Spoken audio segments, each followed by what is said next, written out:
Here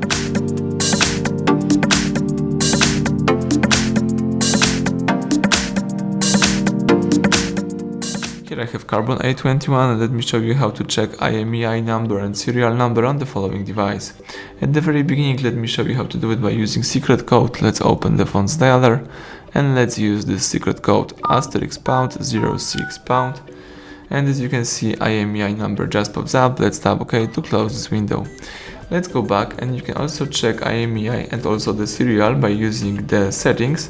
So here you need to find and select the apps icon, find and select settings, then scroll down and choose here about phone, select here status, and as you can see from the following options, you can read the serial number, Wi-Fi MAC address and other stuff.